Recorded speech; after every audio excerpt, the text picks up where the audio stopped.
सेवियां पूरा ले ला लोया तलाश। अस्सलामुअलैकुम जी, मेरा नाम मोहम्मद सरवर है, मैं दीपालपुर बोलता पिया। मेरा ये रोजगार है, मैं फेरी लाना हैगा, टांगर शांगर मतलब जब कोई मरूंडा पा लिया हैगा। कभी अमरूद ला लेंदा हुंदा, कभी बेर बूर आ जावन तो ला ले भी दे गए ने।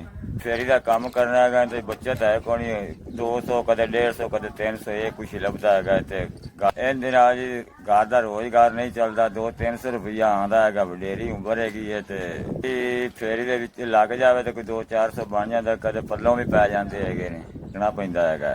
200-300 रुपया बचता है, ਉਹਦੇ ਨਾਲ ਇੰਤਜ਼ਾਮ नहीं चलता हैगा। आटा लईए तो घ्यो को नहीं ਹੁੰਦਾ हैगा, घ्यो लै लईए तो आटा नहीं ਹੁੰਦਾ हैगा। सच्ची ते हैगे 1 2 3 4 ਤੁਹਾਡੇ 4000 रुपया मिल गया, शुक्रिया मेहरबानी। अल्लाह पाक ਤੁਹਾਡੇ ਕਾਰੋਬਾਰ ਵਿੱਚ ਤਰੱਕੀ ਹੋਵੇ, अल्लाह पाक ਤੁਹਾਡਾ ਕਾਰੋਬਾਰ ਜ਼ਿਆਦਾ ਚਲਾਵੇ, अल्लाह पाक ਤੁਹਾਡੇ ਰਿਜ਼ਕ ਵਿੱਚ ਬਰਕਤ ਪਾਵੇ, अल्लाह पाक ਤੁਹਾਨੂੰ